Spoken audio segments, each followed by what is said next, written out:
go down into get into detail a little bit about what the actual trade is, because this is a significant trade in the history of the Raptors team. First of all, at first blush, I'll set it up and then you tell me Sure. what you think about it at the end of the day. So the Raptors, they get small forward Rudy Gay from the Grizzlies. The Raptors give up Ed Davis, who we like, promising He's young a guy. third-year guy who's starting to show he can. He's a big.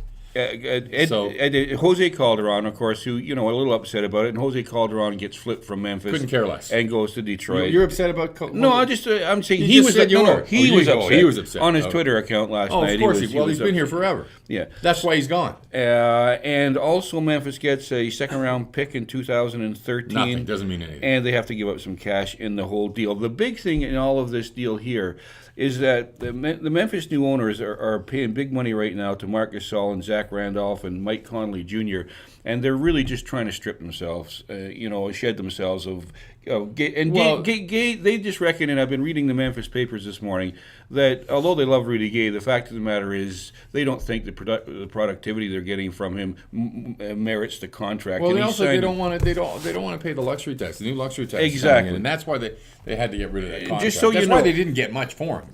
Exactly. If you look at it on a player per player basis, they really didn't get much for him. They moved Calderon on to Detroit.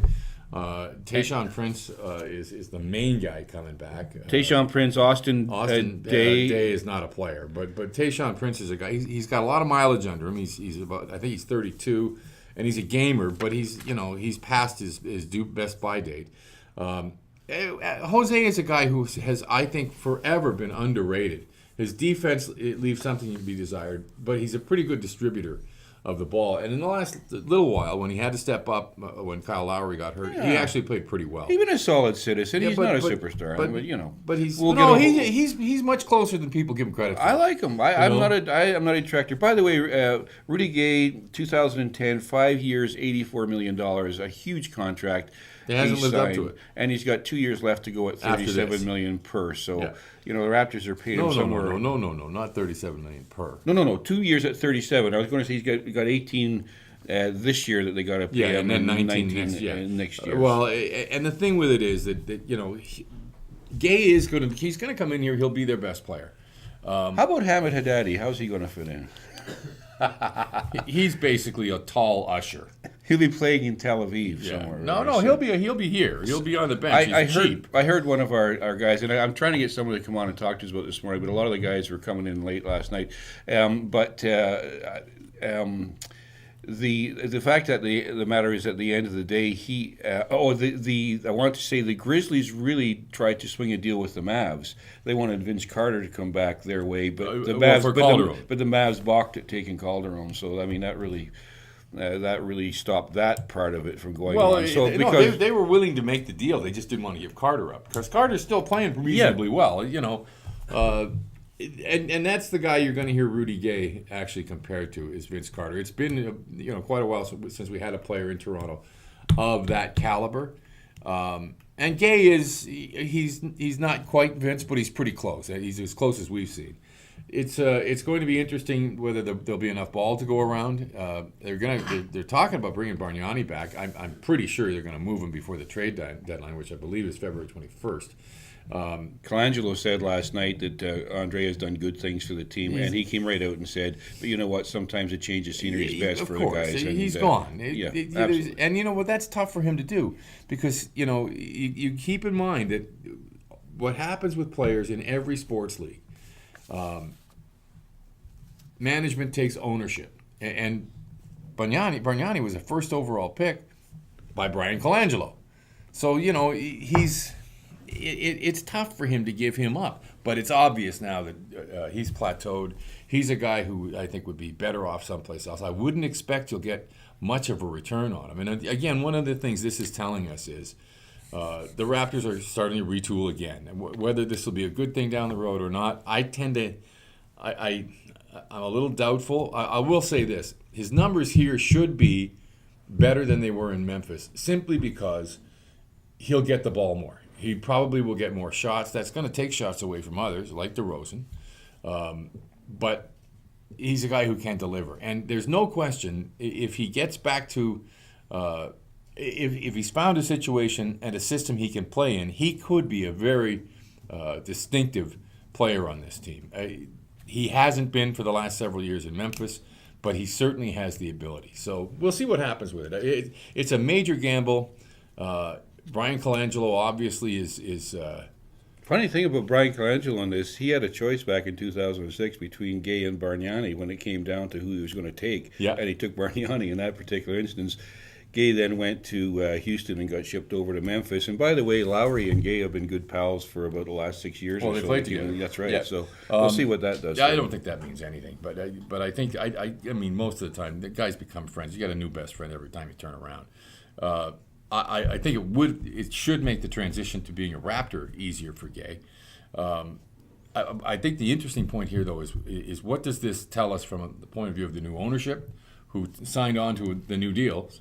They're bringing in a lot more money that they have to spend. I think that by all reports, George Cope is a basketball guy. He's the guy who's the head of Bell. We've already seen his influence in what happened with Brian Burke and the Maple Leafs. I don't believe that'll happen with Colangelo. And the reason is Colangelo is the exact opposite as a manager of what Brian Burke was. So from a style point of view, I think they'll get behind him. And I think that this is another real sign that this new ownership group really wants to turn this team around. The question is whether it's a deal that will do that or whether it'll turn them further into the corner. Michael Grange was reporting yesterday, a longtime colleague over at the Fan 59 Sportsnet right now, that because of the size of the contract, that Colangelo actually had to go to the board to get approval before he did But this. that's not a surprise. That happens in every deal. No, I'm not saying it's a surprise, but there's a great deal of speculation about Brian Colangelo's future here. It's only speculation, of course, amongst people like us in the media. Well, he hasn't won. He's been terrible. That's right. Absolutely right, and maybe this will breathe a little new life into his tenure here. Well, like I say, my belief is if I were to read anything into this, it would be that the Raptors ownership probably will keep Colangelo in place. His contract expires at the end of this season. Yep, but I believe that they're allowing him to do this. Exactly. That's and indications are another deal is not far off. Then yeah, I think they're buying into his long-term vision. But my point is he fits. He's a guy who he dresses the part, he speaks the part. He's very, absolutely. He's controlled. He's a good basketball guy, Yeah. And there are obstacles to overcome here. And I think he's a guy that will be here. I also think Dwayne Casey will be too. I think he fits exactly what they're doing. I think it's going to be really interesting to watch. I will tell you, just from a human standpoint, and my ray of sunshine here to my immediate left is not always.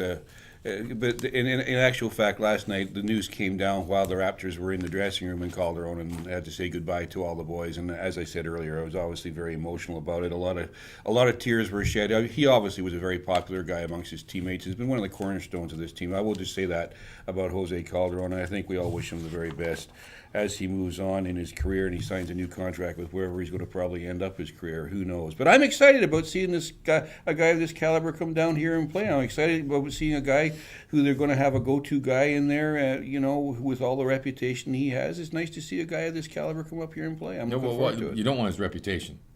His reputation is he's fallen short. Well, he's had a poor year this year. When he came into the league, he looked great, and he's kind of he's plateaued. Look, one of the things that people bring up, I'm a great believer that in the oldest saying, horses for courses. If you have a guy like Rudy Gay, you find out what his strengths are as a coach, and you play to his strengths. If he's a guy who needs to get off 25 to 30 shots a game, you find him those shots. If he's a guy who has a hole in his game, you keep him away from those situations. And that's just what good coaches do. I have a feeling that maybe in Memphis things weren't going his way because nothing was going through him. He was like a third or even a fourth option, and he's a guy who has to have a little bit more than that. So we'll see what happens. And if you're asking why is Memphis shedding all this salary when they're the ones that signed him to the enormous contract, it was different ownership that did it at the time. Well, I'm not asking that at all. No, I'm saying for people out there who are watching. But I think one of the things about that, again, you sign these guys to these contracts. It's a big risk. Every time you do it, it's like, geez, We're committing a lot of money to a guy, and he better. The problem is too with Rudy Gay. It's not that he can't play, and it's not that he hasn't been playing well. It's that he hasn't been playing to that number. Yeah, that's right. That's the key, and it's the key in every sport. Yeah, you know. And but remember, folks, you're watching yesterday. Sam Mitchell was on here, and he's still a coach. Yep. Always an analyst, and his point of view was, Oh. why is Memphis trading Rudy Yeah. Gay? Why would they want to give up a guy this talented? So I mean, I'm looking forward to see him. I heard Sam on a couple other places yesterday talking about the same sort of thing. So we'll be interested to see it. 7:20.